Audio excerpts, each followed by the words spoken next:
around and I took this on 2D image with a couple of bullseye points.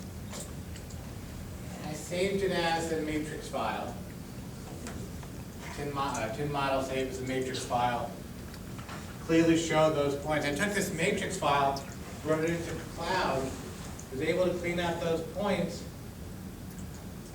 You can see between the 2D model, which has a few bad points, 5 bad points, and the new 3D model, I eliminated it. So I guess it goes back to no matter how well you clean the data, you might still leave 1 or 2 or 5 points left in the file. You're not going to see it until you start modeling it, and when you model it, you want to be able to remove it. So a couple different ways: make a matrix, bring it to cloud. If it's known XYZ, you can get rid of that XYZ through bring it back into NV Max, bring it into XYZ collector. I've been trying to finish processing the data set, and it's just taking me a while on it. One of the other things we could do in tin model, we made our contours, we made our spot soundings, we make gridded soundings to make a matrix file. A matrix is our work file. But if I had 2 surfaces, I can do a little bit more of a comparison. So maybe I want to compare for instance, this, let's see, cube 14, no, let's see, cube 2, and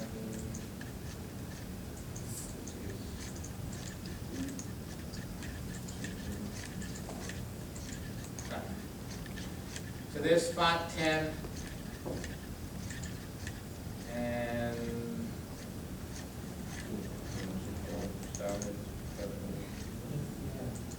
okay, there's 2 different data sets, different grid resolution. I want to know the difference between the 2. Now I can visually look at the data, zoom in on a point, right click on spot 10, make that red.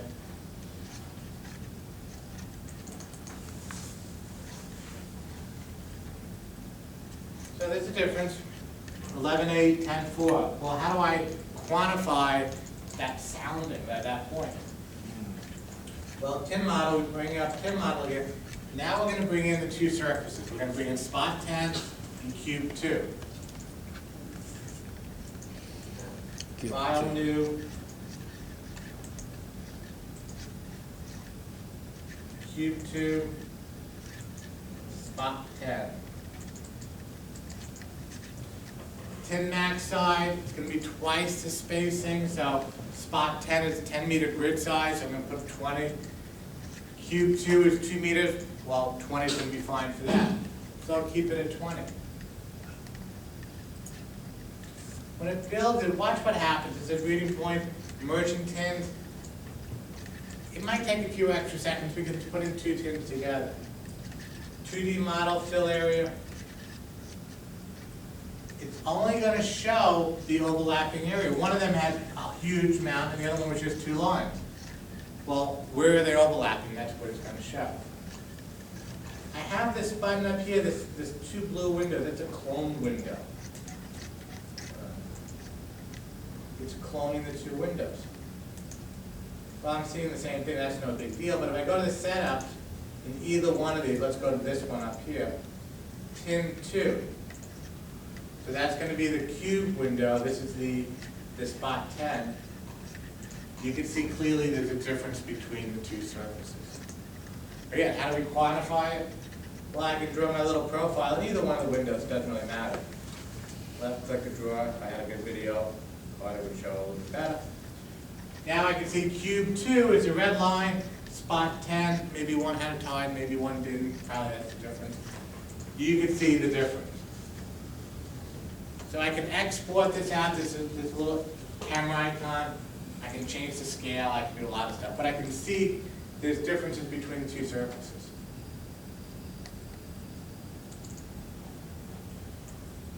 Export XYZ.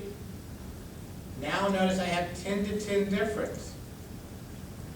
One tin versus the other tin. One was a 2 by 2, the other one was a 10 by 10. Doesn't really matter. I can make a 5 by 5, some grid that's totally different than everyone else. Difference of 5, and export out. Exit. Add file, div 5.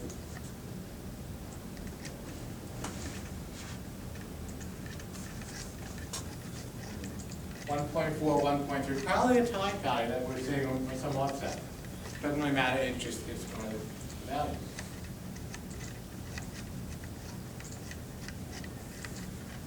Calculate volume. If you're interested in the volume, if material was removed or accumulated. One surface versus the other one. Tin to tin.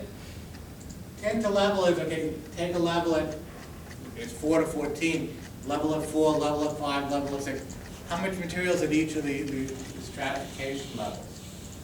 Well, we can do that with a single file, but a tin to tin, I'm going to calculate. Down here is percentage-wise 3%. Area above, volume above, area below, volume below. So most of it's going, most of it. All of it's going to be above or below.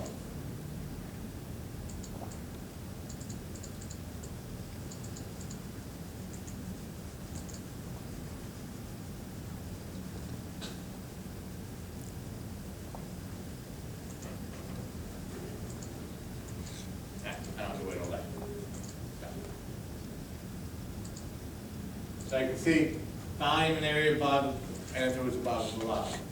Just to show you what the tin to level is, I'm going to go, how about 10 to 10?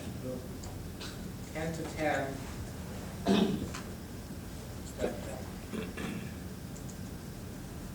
So this is showing at level 10, how much material is at level 10 if it's depression in the water. I know this is all above, but when we get to the channel, it should go down to change to from gray to blue scale. Should go a little bit quicker. And I can cut it through as many sections as I want. But putting it from 10 to 10 just cuts out one section. Tin level 10 to 10.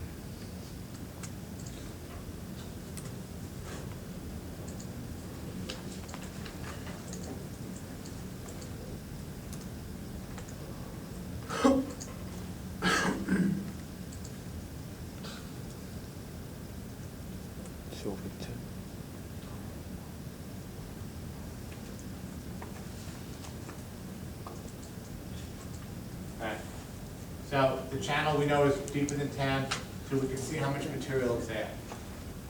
This is mainly, I guess, folks that do dredge operations do it, but if you're doing 2 surveys from one year to another year and you want to see how much sand accumulated or was removed, you can do a 10 to 10 difference. Volume, you have to check. So this is at the level 10, Okay. how much material is now?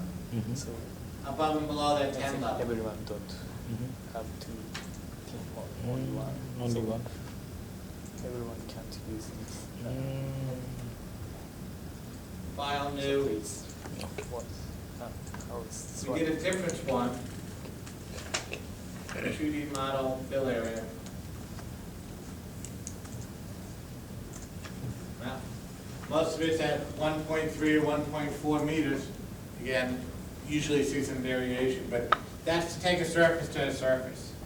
So I can take 2 surfaces and compare them visually, or I can bring them into tin model, or I can bring them into cloud.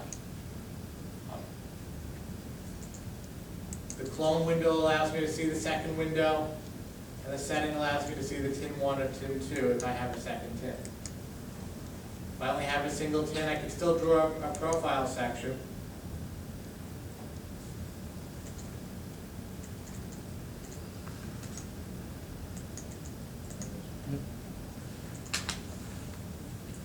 And there's my profile section. You can cut profiles in tin model. So tin model is going to be very handy.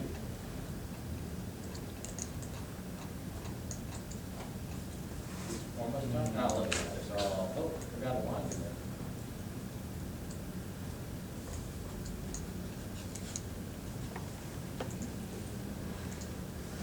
Okay.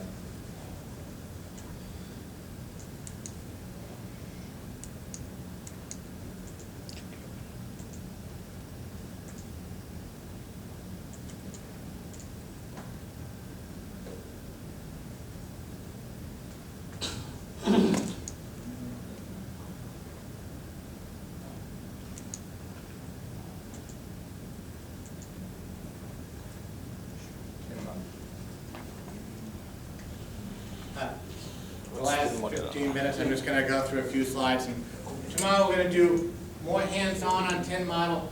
We're gonna do some sorting and some plotting out. Look, we've been playing with tin model. What is tin model? It's a triangular network. It's connecting soundings and building a surface.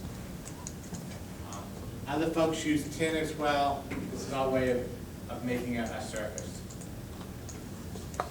Mathematically, we find the Delaunay triangles where we can take 3 soundings and no more than 3 soundings to connect a triangle.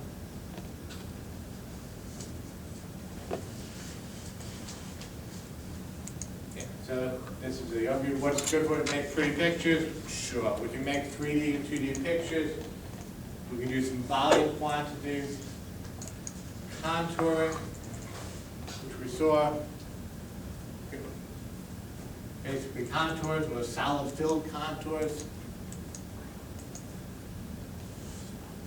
And then we can export out data along the line, gridded data along a pipeline. So these are all the output functions of tin model. With single beam, we're creating a surface. With multi-beam, we don't have to worry about complete coverage because it's usually complete coverage. But this is, the bigger example of how I created a single surface from a multi-beam data set that had holes in it. I just spaced out my max leg size big enough to fill in and interpolate around it. That's our tin max size up here. The example about making the max size too big is you want to not fill in a natural hole by having something that's huge. But if there's a small hole over there and you want to fill it in, just because you don't want a hole in your data, you can stretch out the tin max size.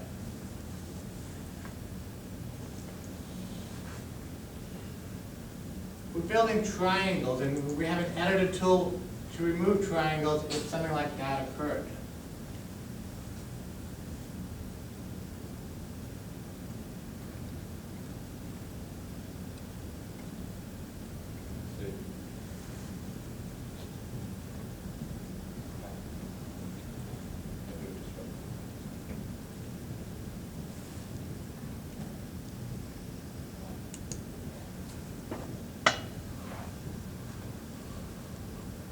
Cube 2.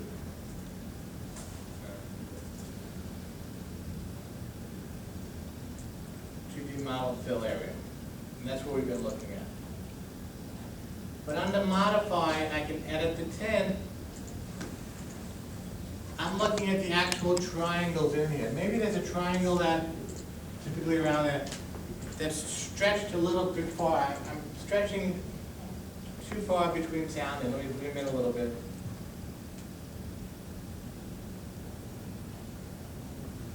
Here's an example. This is the first line, that's the second line. I'm stretching the data, so I'm filling in that area. But if it wasn't real, I can say, well, okay, polygon pen, all those triangles that have touched that blue line or red line, I can remove. And I hit the little eraser key.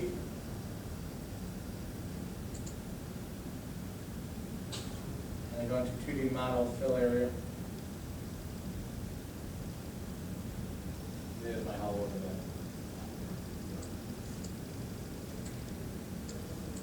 there. Typically, I'm looking at the triangles on an edge as opposed to in the middle. But what was happening there is my 2 lines, I'm stretching the triangle. So I can modify these triangles or the tin model. A better example if I go into 200. stretched across 200. I know that doesn't look real. Modify, edit tin.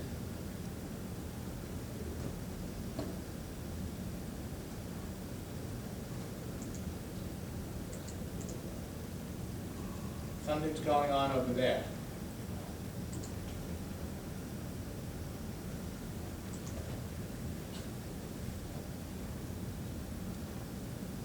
Polygon pen. Everyone that's touching any triangle that's inside there, I'm going to remove it. and I can clean up my tin model a little bit better. I left one more triangle there that may not be worthwhile. I zoom in.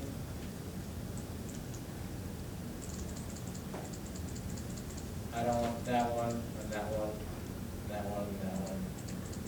Maybe not that one.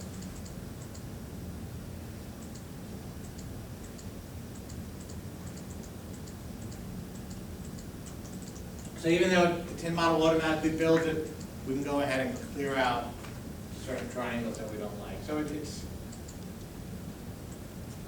modified tin helps a lot.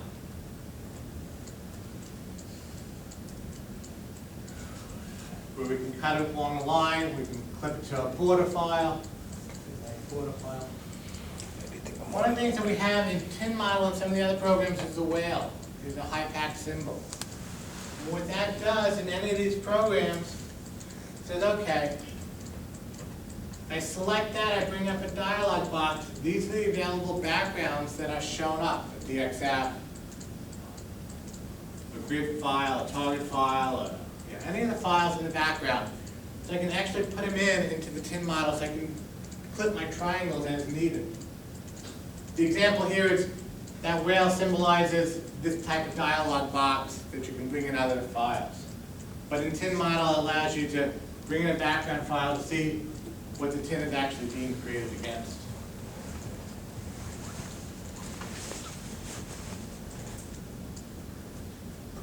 We exported the data as a 3D geotiff. In 3D view, all rotations must be set to 0. It'd be nice to not go into that setting and actually make them 0, automatically do it, but if that little globe is in blue, just go to the settings and change the rotations to 0. And that would be in here, just change these to 0. Page up, and a lot of the programs do the vertical exaggeration. The plus does the zoom in, the page up, page down does the vertical exaggeration. We can always show the grid, legend, channel, contours, lines in 2D or 3D. Lines and sections. Sections were sometimes called lines, but sections and lines are the same meaning in this case.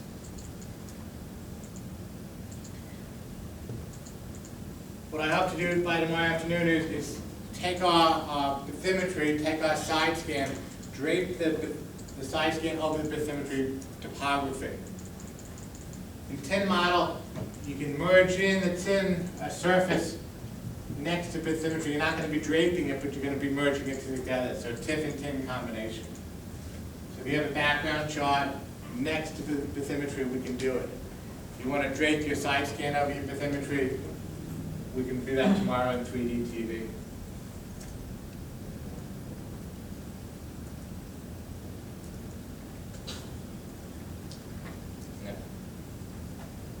Tried to cover a lot of the exports. We'll do a little bit more tomorrow. DXF color-filled export, not just contours, but we can fill it in with color code into DXF file. We can label the DXF. And that's our solid area fill. Contour attribute, or contour step size, anything you want. Contour attributes, you can select which labels you want. I want to label 6, enable the label, decimal places, or the height of the spacing. If you're doing a half-meter interval, you need to change the decimal places to 1. Otherwise, you're going to see 6, 6, 7, 7, even though it's 6 and 6.5 and 7, 7.5.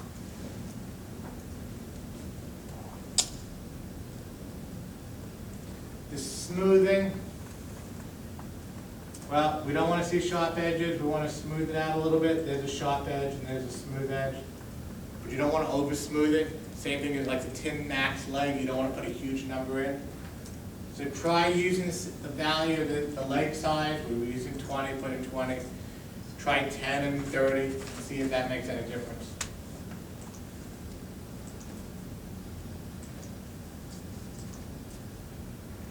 Along a plan line or a pipeline, we can have sound. Remember, we're taking word data, which is all over the place, making a surface, and then defining the surface along the line. So this actual XYZ isn't a real XYZ, it's a surface XYZ. But if somebody wants soundings along the pipeline, a pretty good representation of it. There's our plan line. Ukrainian format, it puts a dot before the value, and the dot represents the sounding. It's a style.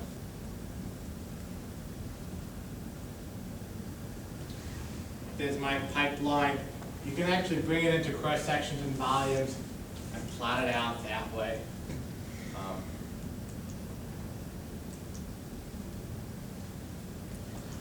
Matrix file, the high-tech work file, and now the output could be output out a matrix. So you bring in an HS2, or you bring in an XYZ, you can output out a matrix file, or you can bring in a matrix file and output it out an XYZ, but one of the outputs is an XYZ. On the top is the input matrix. I actually created a matrix beforehand with the right size and rotation. Then I can say, well, just use that matrix. And then the example would be, in this case,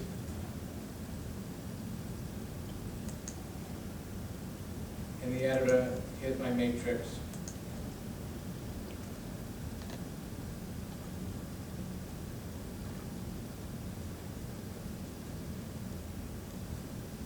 For instance, there. I want that size of matrix. I'm not going to do a matrix along the whole area. I'm only going to fill in this one. I create my matrix, cell 1 by 1, 2 by 2, whatever I'd like it to be. Save as output matrix. Start up tin model. Okay. Export as a matrix. My input matrix, I call it output matrix, would be my output matrix. It knows the cell length and width. Output file would be MTX2. And that's where it's going to fill in. It's going to ignore everything else.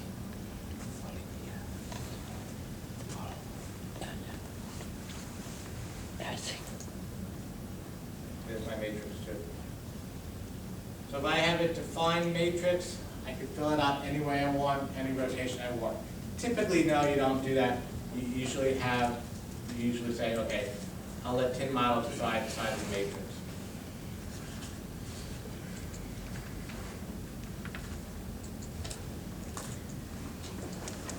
XYZ, do we want gridded data, or we want soundings spread out all over, which would be from the Swath program? We saw that cube is spreading it out, but what tin model does, it makes exact, evenly gridded data, and that's the only thing tin model can do. Anything else will make the soundings all over the place. So outputting XYZ, tin to tin difference. There's my two tins. They don't have to have the same grid, but I can do a surface to surface and output any grid difference that I want. Border file nobody seems to use, but if I wanted to create the outer boundary of the border of the data point, I can. I guess some folks that want to do volumes, we can do that. Not really new, but bathymetric attributed grid kind of output. One of the folks in the States wanted that.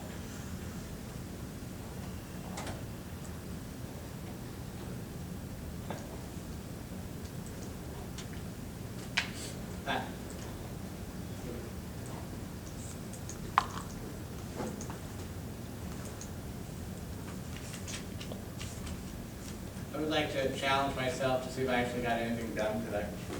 MB Match review, we had some more hands-on cube processing. We saw how it would work, how it seems to work well. Comparison of the two, some areas are spot on, some could be a meter or two different depending on the slope. Cloud, not really processing, but cloud, working with the cloud program. Yeah, I kind of went through quickly in the performance testing, but not so much you're going to do it, but you're going to have to realize we clip the data to a certain angle based upon what, and that's usually based upon a performance test. Well, how are we going to finish up? Well, we started with the final product. We did tin model export. Ripwalk, didn't I? We haven't done export or mapper or sort. So we have those HS2 files or XYZ files. We have to do something with them to be able to plot it out, because when we get to high plot, we can't plot out 1,000,000 sounding points. We can plot out 100 sounding points. So somehow we have to get from our Word data file, our edited files, to something that we can plot out. I like to spend about an hour on the side scan because we have the backscatter, just because I know we used it to help process the multibeam. But I'll quickly show you how we can process the side scan data and merge the two data sets together. There's a lot of tools in HiPack, HiScan, Geocoder. The data is not a high resolution side scan, it's the backscatter from the multibeam. But we can do the backscatter from the multibeam, and we can do the intensity from the multibeam and look at the two data sets. Figure by 2, 3 o'clock, I'll open it up to questions, review. We'll call it a day by 4, 4:30 tomorrow. I have a plane to catch tomorrow night. But it's a lot in 3 days. I mean, the CD you have has everything. It would take a week at least to go through a lot more of the programs.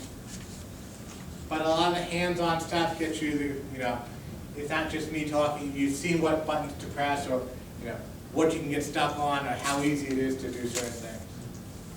So with that, let's call it a day. But tomorrow we'll start back up.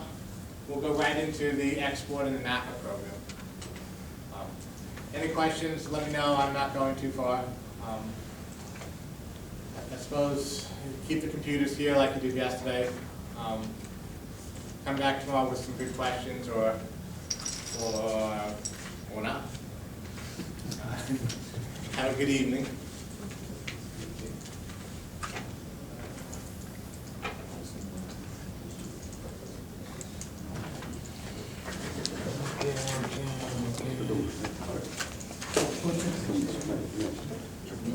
Save.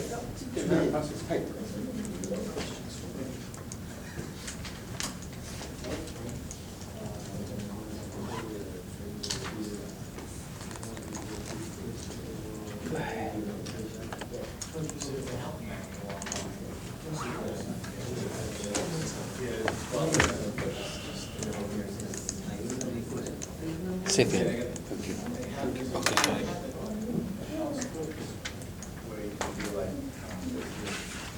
It's ready for save. How to save?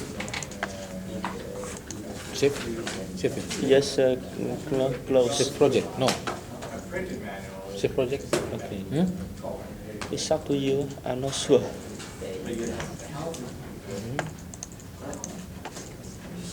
If you like to share, if you don't like, you don't share.